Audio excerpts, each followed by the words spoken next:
Welcome to law point.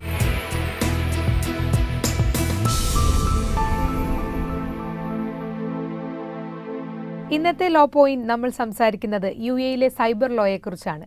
ഈ വിഷയത്തെക്കുറിച്ച് സംസാരിക്കാനായി ഇന്ന് നമ്മോടൊപ്പം ഉള്ളത് അഡ്വക്കേറ്റ് ഉമർ ഫറൂഖ് ആണ്. Welcome sir. സർ, എന്താണ് UAE സൈബർ ലോ? നമുക്ക് സൈബർ ലോ എന്ന് പറയുമ്പോൾ വാക്ക് കേട്ട് പരിചയം മാത്രമേ ഉള്ളൂ. എന്താണ് സർ സൈബർ ലോ എന്ന് പറയുന്നത്? സാധാരണ നാം വ്യാപകമായി ഉപയോഗിക്കുന്ന ഒരു പദമാണ് സൈബർ ലോ എന്ന് പറയുന്നത്. പക്ഷേ UAE സൈബർ ലോ എന്ന പേരിൽ ഒരു നിയമം യഥാർത്ഥത്തിൽ ഇല്ല. പക്ഷേ ഇൻഫർമേഷൻ ടെക്നോളജിയുമായി ബന്ധപ്പെട്ട കുറ്റങ്ങൾ തടയുന്നതിനുള്ള നിയമം എന്നാണ് അതിൻ്റെ പരിപൂർണമായ പേര്. എന്ന് പറഞ്ഞാൽ ഇൻഫർമേഷൻ ടെക്നോളജിയുടെ വിവര സാങ്കേതിക വിദ്യയുടെ വളർച്ചയോടുകൂടി ആ മേഖല ഉപയോഗിച്ചുകൊണ്ട് ധാരാളം കുറ്റങ്ങൾ, ഒഫൻസുകൾ ഇവിടെ ഉണ്ടാകാൻ തുടങ്ങിയിട്ടുണ്ട്. അത് ഫ്രോഡാകാം, ചീറ്റിംഗ് ആകാം, മർഡർ ആകാം, ഹ്യൂമൻ ട്രാഫിക് ആകാം, മനുഷ്യക്കടത്ത്, അതേപോലെ തന്നെ അശ്ലീലമായിട്ടുള്ള സംഗതികളാകാം. ഇങ്ങനെ തലത്തിലുള്ള ചൂഷണങ്ങളും ഒക്കെ ആകാം. ഈ കുറ്റങ്ങൾക്ക് വേണ്ടി സൈബർ സിസ്റ്റത്തെ ഉപയോഗിക്കുമ്പോഴാണ്, ഇൻഫർമേഷൻ ടെക്നോളജി ഉപയോഗിക്കുമ്പോഴാണ് ഒഫൻസ് ആകുന്നത്. ഉദാഹരണമായിട്ട് ഒരു മോഷ്ടാവ് ബാങ്കിൽ കയറി പണം കൊള്ളയടിക്കുന്നത് സൈബർ ഒഫൻസ് അല്ല. കാരണം അദ്ദേഹം ബാങ്കിൻ്റെ പൂട്ട് പൊളിച്ച് കയറി അതിൽ നിന്ന് പണം കക്കുന്നു. എന്നാൽ വേറൊരു മോഷ്ടാവ് ബാങ്കിൻ്റെ പാസ്വേഡ് കട്ടെടുക്കുകയും മനസ്സിലാക്കുകയും അല്ലെങ്കിൽ ഹാക്ക് ചെയ്യുകയും അങ്ങനെ ഹാക്കിംഗ് ചെയ്തതിൻ്റെ ഭാഗമായിട്ട് അവിടെയുള്ള ഫണ്ട് മറ്റേതോ അക്കൗണ്ടിലേക്ക് മാറ്റുന്നു. അപ്പോൾ അത് ഒരു സൈബർ ഒഫൻസാണ്. അവ രണ്ട് ഒഫൻസ്, സാധാരണ കുറ്റവും സൈബർ ഒഫൻസും തമ്മിലുള്ള ഒരു ഡിഫറൻസ് മനസ്സിലാക്കുന്നതിന് വേണ്ടിയാണ് പറഞ്ഞത്. എന്ന് പറഞ്ഞാൽ കുറ്റങ്ങൾക്ക് വേണ്ടി വിവരസാങ്കേതിക വിദ്യയെ ഉപയോഗിക്കുമ്പോൾ, അതിൻ്റെ വിവിധ രൂപങ്ങൾ ഉപയോഗിക്കുമ്പോൾ, അതിൻ്റെ ടൂൾസിനെ ഉപയോഗിക്കുമ്പോൾ, അതിൻ്റെ മറ്റ് ഡിവൈസസിനെ ഉപയോഗിക്കുമ്പോൾ കുറ്റം സൈബർ നിർവചനത്തിൻ്റെ പരിധിയിൽ വിടുന്നു. എന്ന് പറഞ്ഞാൽ സാധാരണ കുറ്റവും സൈബർ കുറ്റവും തമ്മിലുള്ളത് സൈബർ ഇൻഫർമേഷൻ ടെക്നോളജിയുടെ ഭാഗമായി ഡെവലപ്പ് ചെയ്തിട്ടുള്ള സംവിധാനങ്ങൾ ഉപയോഗിച്ച് ചെയ്യുന്ന കുറ്റത്തെയാണ് സൈബർ കുറ്റം എന്ന് നിർവചിക്കുന്നത്. ഇപ്പം നമ്മൾ അഡ്വക്കേറ്റ് തുടക്കത്തിൽ പറഞ്ഞ പോലെ തന്നെ ഹാക്കിംഗ് എന്ന് പറഞ്ഞാൽ നമ്മൾ എപ്പോഴും കേൾക്കുന്ന ഒരു വാക്കാണ് അല്ലേ? ഒരാളുടെ സൈറ്റ് ഹാക്ക് ചെയ്തു, അല്ലെങ്കിൽ ഏതെങ്കിലും ഒരു രാജ്യത്തിൻ്റെ അല്ലെങ്കിൽ ഒരു സൈനിക വിഭാഗത്തെ, അങ്ങനെയൊക്കെ പലപ്പോഴും കേൾക്കാറുണ്ട്. അതെങ്ങനെയാണ് സർ അതിനെക്കുറിച്ച് പറയുമ്പോൾ? ഇതിൻ്റെ നിയമപരമായ സംഗതികളാണ് നിയമത്തിൽ പറഞ്ഞിരിക്കുന്നത്. മറ്റേത് ശാസ്ത്രീയമായിട്ടുള്ള അന്താരാഷ്ട്ര തലത്തിലുള്ള പല മാഫിയ സംഘങ്ങളും സംഘങ്ങളൊക്കെ ഉണ്ട്. ഈ ഹാക്കിങ്ങിൻ്റെ വിദഗ്ധന്മാർ തന്നെയുണ്ട്. ഇൻഫർമേഷൻ ടെക്നോളജിയിൽ ഹാക്കിങ്ങിന് വേണ്ടി ഗവേഷണം നടത്തുന്ന കുറ്റവാളികൾ തന്നെ ഉണ്ട് എന്നാണ് പറയപ്പെടുന്നത്. അന്താരാഷ്ട്ര മാഫിയകൾ തന്നെ ഇതിനു വേണ്ടി വർക്ക് ചെയ്യുന്നുണ്ട് എന്നാണ് പറയപ്പെടുന്നത്. അതോടൊപ്പം തന്നെ പല രാഷ്ട്രങ്ങളും അവരുടെ സൈനികപരമായ ആവശ്യങ്ങൾക്കും മറ്റും വേണ്ടിയിട്ട് ഹാക്കിംഗ് ഒക്കെ ഉപയോഗപ്പെടുത്തുന്നുണ്ട്. അത് അനുവദിക്കപ്പെട്ട രീതിയിലുള്ള സംഗതികളാണ്.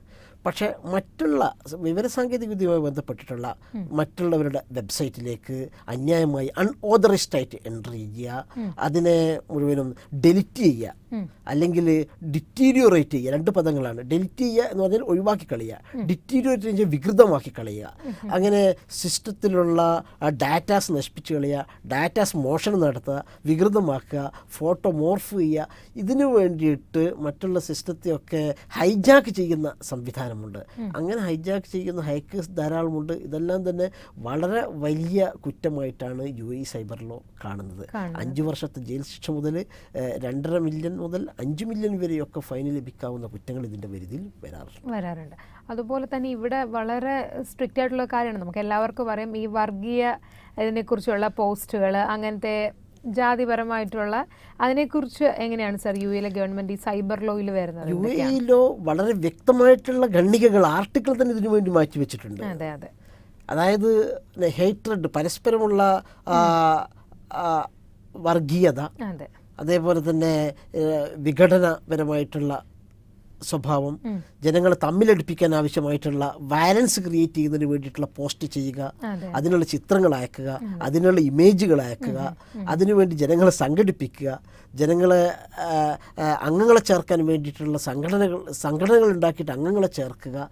ഇതെല്ലാം തന്നെ ഇത് വളരെ കുറ്റകരമായിട്ട് കാണുകയാണ്. അതുമാത്രമല്ല, വിവിധ വർഗങ്ങളുടെയും വിഭാഗങ്ങളുടെയും മതങ്ങളുടെയും ഇടയിലുള്ള ഇത്തരം കമ്മ്യൂണലായിട്ടുള്ള സംഗതികളെ, വർഗീയപരമായിട്ടുള്ള സംഗതികളെ ചെറുക്കുന്നതിന് വേണ്ടിയിട്ടുള്ള പ്രത്യേക വകുപ്പുകൾ നമുക്ക് കാണാൻ സാധിക്കുന്നതാണ്. അത് പേരെടുത്തുകൊണ്ട് തന്നെ അംഗീകൃത മതങ്ങൾക്കെതിരായിട്ടുള്ള, ആ മതത്തിൻ്റെ വിശ്വാസ പ്രമാണങ്ങൾക്കെതിരായിട്ടുള്ള പ്രചരണവും പോസ്റ്റിംഗ് നിയമവിരുദ്ധമാണ്. മത നേതാക്കൾക്കെതിരായിട്ടുള്ള പോസ്റ്റിംഗ് നിയമവിരുദ്ധമാണ്. അതേപോലെ തന്നെ മതഗ്രന്ഥങ്ങൾക്കെതിരായിട്ട് അംഗീകൃതമായിട്ടുള്ള റിച്വൽസ് ആൻഡ് റൈറ്റ്സ്, ആചാരങ്ങൾക്കും അത്തരം നടപടികൾക്കും എതിരായിട്ടുള്ള പ്രചരണം, അതും സൈബർ കുറ്റമായി വന്നിരുന്നു. ഇത് കേവലം ഇവിടെയുള്ള ഇസ്ലാമിക ശരിയ പ്രകാരം ഇസ്ലാമിക നിയമങ്ങൾ മാത്രമല്ല, മറ്റ് പ്രത്യേകം തന്നെ പറഞ്ഞിരിക്കുന്നു, മറ്റ് മതങ്ങളെയും ഇതിൽ ഉൾപ്പെടുത്തിയിരിക്കുന്നു. അതിൽ പറഞ്ഞിരിക്കുന്നത് സെലസ്റ്റിയൽ റിലീജിയൻ എന്ന് പറഞ്ഞുകൊണ്ട് യഹൂദമതം, ക്രിസ്തുമതം, ഇസ്ലാം മതം, ഈ 3 മതത്തെ പ്രത്യേകം പറഞ്ഞതിന് ശേഷം പിന്നീട് വരുന്ന സെക്ഷനിൽ മറ്റ് മതങ്ങളെയും ഈ രീതിയിൽ അവഹേളിക്കുന്നത് നിയമവിരുദ്ധമായിട്ട് പ്രത്യേകം UAE സൈബർ ലോ അതിൻ്റെ പുതിയ അമെൻമെൻറ്റിൽ അത് ഉൾപ്പെടുത്തിയിട്ടുണ്ട്. ഓക്കെ, ഇപ്പം നമ്മൾ ഹാക്കിംഗ് പറഞ്ഞു, മറ്റേ ഈ നമ്മുടെ വർഗീയത പറഞ്ഞു. ഈ അടുത്തിടെ കേരളത്തിൽ നടന്നൊരു സംഭവം എന്ന് പറഞ്ഞാൽ ഒരു 2-3 ഡേയ്സേ ആയിട്ടുള്ളൂ അത് വന്നിട്ട് തന്നെ. വാട്സപ്പ് ഗ്രൂപ്പിൽ അഡ്മിനും 2-3 ആൾക്കാരും എന്തോ അശ്ലീലമായിട്ടുള്ള കുറച്ച് കാര്യങ്ങൾ ഷെയർ ചെയ്തു എന്നും പറഞ്ഞിട്ട് അവർക്കെതിരെ കേസ് എടുക്കുകയുണ്ടായി. അപ്പം അങ്ങനെ വാട്സപ്പ് മെസ്സേജുകൾ, അങ്ങനത്തെ ഒരു അശ്ലീലത, അങ്ങനെ അതെങ്ങനെയാണ് UAE ലോയിൽ? വാട്സപ്പ് മെസ്സേജ് തീർച്ചയായും വിവര സാങ്കേതിക വിദ്യയുടെ ഭാഗമായിട്ടുള്ളതാണ്. അതുകൊണ്ട് ഈ നിർവചനത്തിൽ, ഇവിടെയുള്ള സൈബർ ഒഫൻസിൻ്റെ നിർവചനത്തിൽ വാട്സപ്പ് ഉപയോഗിച്ചുകൊണ്ട് നാം ചെയ്യുന്ന മെസ്സേജുകൾ, ആ മെസ്സേജുകളൊക്കെ ഈ കുറ്റത്തിൻ്റെ പരിധിയിൽ വരുമ്പോഴാണ്. ഉദാഹരണമായിട്ട് UAE നിയമം വളരെ പ്രാധാന്യം കൊടുക്കുന്ന സംഗതിയാണ് വ്യക്തിയുടെ സ്വകാര്യത എന്ന് പറയുന്നത്. ഒരു വ്യക്തിയുടെ സ്വകാര്യതയെ ഹനിക്കുന്ന രീതിയിലുള്ള ഒരു ഫോട്ടോ നമുക്ക് പോസ്റ്റ് ചെയ്തുകൂടാ, അതേപോലെ തന്നെ ഒരു കമൻറ്റ് ചെയ്തുകൂടാ, അതുപോലെ തന്നെ വല്ല വാർത്തകൾ പോലും കൊടുത്തുകൂടാ. അപ്പോൾ വ്യക്തിയുടെ സ്വകാര്യതയെ അങ്ങേയറ്റം പരിഭാവനമായി കാണുന്ന ഒരു കാഴ്ചപ്പാടിൻ്റെ അടിസ്ഥാനത്തിലാണ് ഈ സൈബർ ലോവിൻ്റെ ഈ നിയമത്തിൻ്റെ ഈ ഭാഗം ഉണ്ടാക്കിയിരിക്കുന്നത് നമുക്ക് മനസ്സിലാക്കാൻ സാധിക്കും. അതുകൊണ്ട് പ്രൈവസി ഹർട്ട് ചെയ്യുന്ന, സ്വകാര്യതയെ ചലഞ്ച് ചെയ്യുന്ന, സ്വകാര്യതയെ ഹനിക്കുന്ന രീതിയിലുള്ള പോസ്റ്റിംഗ്, അത് വാട്സപ്പായാലും ശരി, ഇമെയിൽ ആയാലും ശരി, മറ്റ് ഏത് രീതിയിലായാലും ശരി, ഒരു ഇലക്ട്രോണിക് ഡിവൈസ് ഉപയോഗിച്ചുള്ള ഏത് മെസ്സേജ് പാസ് ചെയ്യുന്നതും കുറ്റകരമായിട്ടാണ് കാണുന്നത്. അഡ്വക്കേറ്റ് തുടക്കത്തിൽ പറഞ്ഞു ഒരു കമ്പനിയിൽ വർക്ക് ചെയ്തുകൊണ്ട് അവിടുത്തെ ഒരു പാസ്വേഡ് നമുക്കറിയാം, അതുപയോഗിച്ച് നമ്മൾ എന്തെങ്കിലും ഒരു കാര്യങ്ങൾ നിയമത്തിനല്ലാതെ ചെയ്യുന്നതിന് എങ്ങനെയാണ് സൈബർ ലോ കണ്ടെത്തുന്നത്? അത് യഥാർത്ഥത്തിൽ ഇവിടെയുള്ള വാണിജ്യ മേഖലയുമായി ബന്ധപ്പെട്ടിട്ടൊരു വിഷയം കൂടിയിട്ടാണ്. ഒരു കമ്പനിയിലെ സ്റ്റാഫ്, അവിടെയുള്ള ധാരാളം കോൺഫിഡൻഷ്യൽ ഇൻഫർമേഷൻ അറിയുന്ന സ്റ്റാഫാണ് അദ്ദേഹം. ആ കോൺഫിഡൻഷ്യൽ ഇൻഫർമേഷൻ അദ്ദേഹം ജോലി ചെയ്യുന്നതിൻ്റെ ഭാഗമായി അദ്ദേഹത്തിന് ലഭിച്ചിട്ടുള്ള ബിസിനസ്സുമായി ബന്ധപ്പെട്ടിട്ടുള്ള കോൺഫിഡൻഷ്യൽ ഇൻഫർമേഷൻ അദ്ദേഹം പുറത്ത് പാസ് ചെയ്യുന്നത്, അതിനു വേണ്ടിയിട്ട് അത് ഇമെയിലൂടെ ആയാലും ശരി, അല്ലെങ്കിൽ കമ്പനിയുടെ ഇമെയിലിൽ തന്നെ പ്രവേശിച്ചിട്ടായാലും ശരി, സ്വന്തം ഇമെയിലൂടെ ആയാലും ശരി, വാട്സപ്പിലൂടെ ആയാലും ശരി, അത് വളരെ കർക്കശമായ ശിക്ഷ ലഭിക്കുന്ന കുറ്റമായിട്ട് ആണ് നിയമം കാണുന്നത്. ഇപ്പോൾ അടുത്തിടെയായിട്ട് നമ്മൾ ഈ സോഷ്യൽ സൈറ്റുകളിലെല്ലാം തന്നെ കണ്ടുവരുന്നൊരു പ്രവണതയുണ്ട്. അങ്ങനെ വാർത്തകൾ വരെ ഉണ്ടായിരുന്നു, ചെറിയ കുഞ്ഞുങ്ങളുടെ, നമ്മളിപ്പോൾ നല്ല ഉദ്ദേശത്തോടു കൂടി ഇടുന്ന പിക്ചേഴ്സ് എടുത്തിട്ട് കുഞ്ഞു പെൺകുട്ടികളുടെ ആൺകുട്ടികളെ മോശം രീതിയിൽ പ്രചരിപ്പിക്കുന്നതിനെക്കുറിച്ച് ഒരു ഇത് വന്നിരുന്നു ഈ അടുത്തിടെ. വളരെ എന്താ പറയുന്നത്, എല്ലാവരും ഒരുപാട് ഷെയർ ചെയ്യുകയൊക്കെ ചെയ്തിരുന്നത്, അതിൻ്റെ ഗ്രൂപ്പ് തന്നെ ആൾക്കാർ ഉണ്ടാക്കുകയൊക്കെ ചെയ്തു എന്ന് പറഞ്ഞിട്ട്. അതെങ്ങനെയാണ് UAE പ്രത്യേകിച്ച് കുഞ്ഞുങ്ങളുടെ പിക്ചേഴ്സ് എന്ന് പറയുന്നത്? കുഞ്ഞുങ്ങളുമായി ബന്ധപ്പെട്ട കാര്യങ്ങൾക്ക് പ്രത്യേകം വകുപ്പ് തന്നെ നീക്കി വെച്ചിട്ടുണ്ട്. ഉദാഹരണമായിട്ട് ഒഫൻസസ് അഗെയിൻസ്റ്റ് ജുവനൈൽസിനെതിരായിട്ടുള്ള 18 വയസ്സിന് താഴെയുള്ളവരുടെ സംബന്ധിക്കുന്ന പോസ്റ്റിങ്ങും കാര്യങ്ങളും, അവരുടെ സ്വകാര്യ ഭാഗങ്ങൾ, ശരീരത്തിൻ്റെ സ്വകാര്യ ഭാഗങ്ങളുടെ പ്രദർശനവും കാര്യങ്ങളൊക്കെ നിയമപരമായി നിരോധിക്കപ്പെട്ടിരിക്കുകയാണ്. അത് സമ്മതത്തിൻ്റെ പ്രശ്നം കൂടിയില്ല. പ്രായപൂർത്തിയുള്ളവരെ സംബന്ധിച്ചിടത്തോളം അവരുടെ ഫോട്ടോ പ്രസിദ്ധീകരിക്കുന്നത്, സമ്മതമില്ലെങ്കിൽ ഫോട്ടോ പ്രസിദ്ധീകരിക്കുന്നത് നിയമവിരുദ്ധമാണ്. പക്ഷെ സമ്മതമുണ്ടെങ്കിൽ പ്രസിദ്ധീകരിക്കാം. എന്നാൽ ആ സമ്മതം ഇംപ്ലൈഡ് ആയിട്ടുള്ള സമ്മതമാണോ, എക്സ്പ്രസ്ഡ് എന്ന് വെച്ചാൽ പ്രത്യക്ഷത്തിലുള്ള സമ്മതമാണോ, അല്ലെങ്കിൽ പരോക്ഷമായ സമ്മതമാണോ എന്നൊക്കെയുള്ള ലീഗൽ ഇഷ്യൂസ് വേറെ ഉണ്ട്. പക്ഷെ കുട്ടികളുടെ കാര്യത്തിൽ അങ്ങനെ യാതൊരു എക്സ്ക്യൂസും ഇല്ല.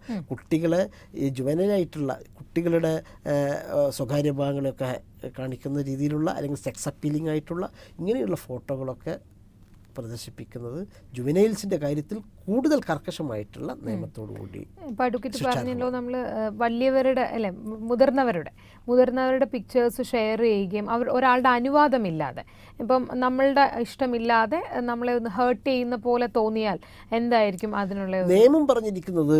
ഫോട്ടോ കൊടുക്കുന്നത്, പെർമിഷൻ ഇല്ലാതെ ഫോട്ടോ കൊടുക്കുന്നത് നിയമലംഘനമാണ്, ഒഫൻസിന് കാരണമാണെന്ന് പറഞ്ഞിട്ടുണ്ട്.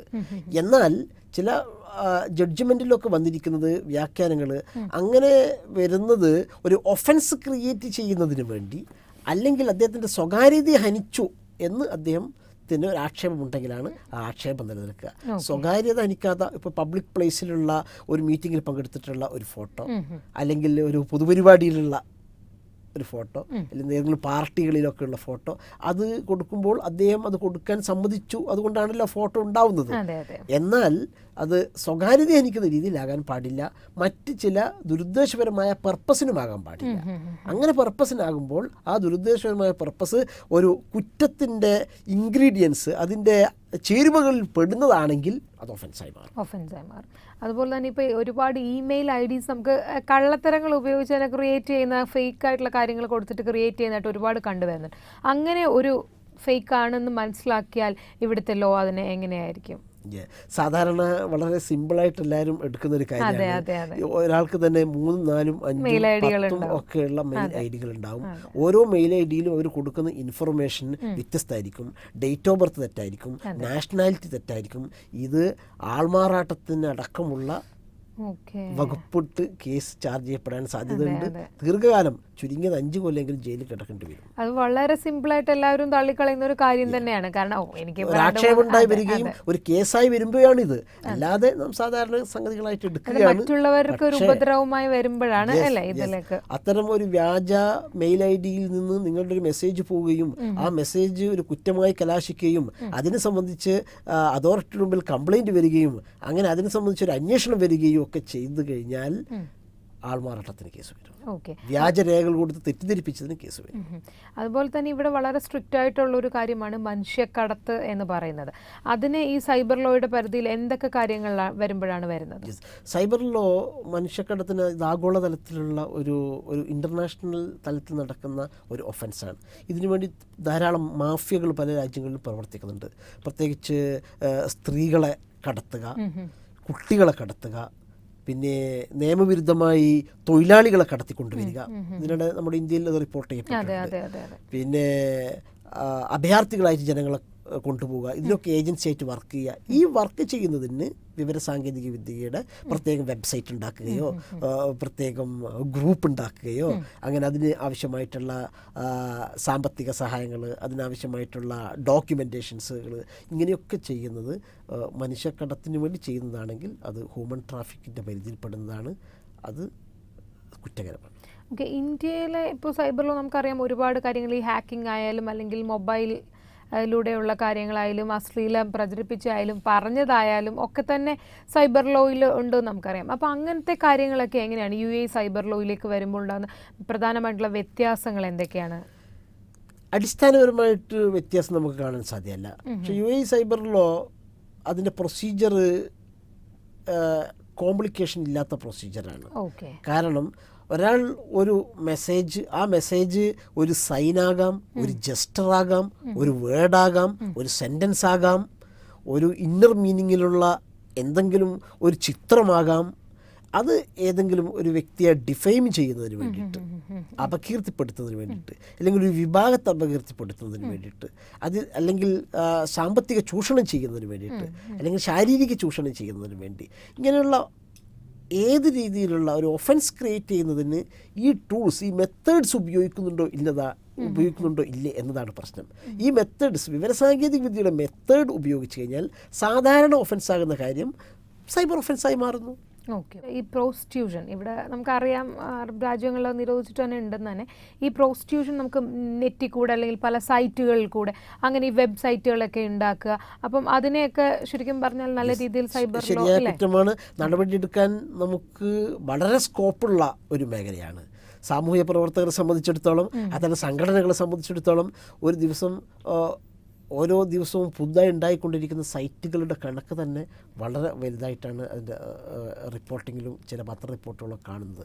ധാരാളം വ്യാജ പേരുകളിലുള്ള ധാരാളം സൈറ്റുകളുണ്ട്, പലതരം സൈറ്റുകൾ. ആ സൈറ്റുകൾ ലോകത്തിൻ്റെ എല്ലാ ഭാഗങ്ങളും വർക്ക് ചെയ്യുന്നുണ്ട്. UAE-യിലും അത്തരം സൈറ്റുകൾ പലതും തന്നെ ഇവിടെയുള്ള ഗവൺമെൻറ് ബ്ലോക്ക് ചെയ്തിട്ടുണ്ട് പല സൈറ്റുകളും. എന്നിരുന്നാലും ഈ ബ്ലോക്കിനെയൊക്കെ അതിജീവിച്ചു കൊണ്ടുണ്ടാകുന്ന ധാരാളം സൈറ്റുകളുണ്ട്. അതേപോലെ തന്നെ നമ്മുടെ കേരളത്തിൽ ബേസ് ചെയ്ത് പ്രവർത്തിക്കുന്ന സൈറ്റുകൾ, UAE-യുമായി ബന്ധപ്പെടുത്തിയുള്ള സൈറ്റുകളുണ്ട്. ഇത്തരം സൈറ്റുകളൊക്കെ ഈ പറയുന്ന വേശ്യ വൃത്തിക്ക് പ്രോസ്റ്റിറ്റ്യൂഷനെ പ്രൊമോട്ട് ചെയ്യുന്ന ഇതാണ്. 10 വർഷം വരെ തടവ് ലഭിക്കാവുന്ന ശിക്ഷയാണ് അതോടുകൂടി ചെയ്യുന്നത്.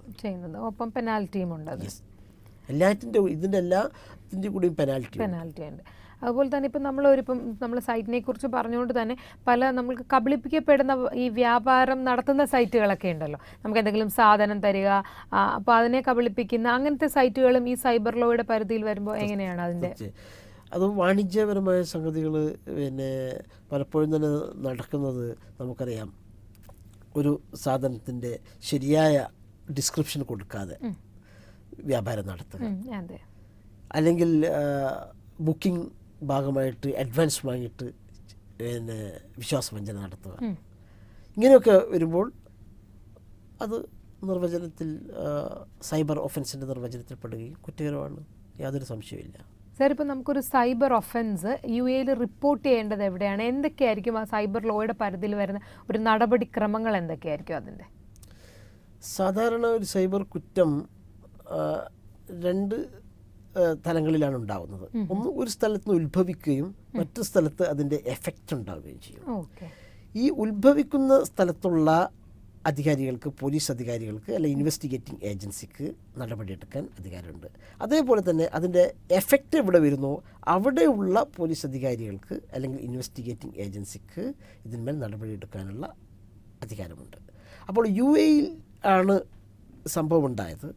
ആ UAE-യിൽ ഉണ്ടായത് നമ്മുടെ ഓഫീസ് നിലനിൽക്കുന്ന സ്ഥലത്ത് വെച്ചിട്ടാണ്, നമ്മുടെ ഒരു സിസ്റ്റത്തിലാണ് ഇങ്ങനെ ഒരു മെസ്സേജ് വന്നത് എങ്കിൽ നമുക്ക് ആ അധികാരപരിധിയുള്ള പോലീസ് സ്റ്റേഷനിൽ കംപ്ലയിൻറ്റ് കൊടുക്കാം. അങ്ങനെ പോലീസ് സ്റ്റേഷനിൽ കംപ്ലയിൻറ്റ് കൊടുത്താൽ പോലീസ് സ്വാഭാവികമായും, ഇപ്പോൾ ദുബായ് എക്സാമിനെ സംബന്ധിച്ചിടത്തോളം ഇതിന് സൈബർ ഫോറൻസിക് ഡിപ്പാർട്ട്മെൻറ്റ് പ്രത്യേകമുണ്ട്. ആ സൈബർ ഫോറൻസിക് ഡിപ്പാർട്ട്മെൻറ്റ് ഇത് സംബന്ധമായിട്ടുള്ള അന്വേഷണവുമായിട്ട് മുമ്പോട്ട് പോവുകയും അതിൻ്റെ മറ്റ് റൂട്ട്സുകളെക്കുറിച്ചൊക്കെ അന്വേഷിക്കുകയും അതോടൊപ്പം തന്നെ ആ അന്വേഷണമൊക്കെ ദുബായ് പ്രോസിക്യൂഷൻ്റെ ഭാഗമായിരിക്കും. അപ്പം സാർ, നമ്മുടെ ലോ പോയിന്റിലെ ഇനി മെയിൽ സെഗ്മെൻറ്റിലോട്ട് നമ്മൾ പോവാണ്. അപ്പം ഇന്ന് വന്നിരിക്കുന്ന ഒരു മെയിൽ സനീഷിൻ്റെതാണ്. സനീഷിൻ്റെ സംശയം, ഈ സൈബർ ലോയുടെ പേരിൽ അറസ്റ്റ് ചെയ്യപ്പെട്ടാൽ അല്ലെങ്കിൽ ആ കുറ്റം തെളിയിക്കപ്പെട്ടാൽ വിദേശികളാണെങ്കിൽ, സ്വദേശികളുടെ കാര്യം നമുക്ക് പറയണ്ടല്ലോ, വിദേശികളാണെങ്കിൽ അവരെ ഡീപ്പോർട്ട് ചെയ്യുന്നതായിട്ട് കാണാറുണ്ട്. അത് നിർബന്ധമാണോ, അത്യാവശ്യമാണോ, അങ്ങനെ തന്നെ ചെയ്യാറുണ്ടോ എന്നാണ് ചോദിക്കുന്നത്. സൈബർ ലോ പ്രകാരം കുറ്റങ്ങൾക്ക് 3 തരം ശിക്ഷകളാണുള്ളത്. ഫൈൻ ഒരു ശിക്ഷയാണ്, ജയിൽ മറ്റൊരു ശിക്ഷയാണ്. ഫൈനും ജയിലും ഒന്നായിട്ടുള്ള ശിക്ഷയും ഉണ്ട്.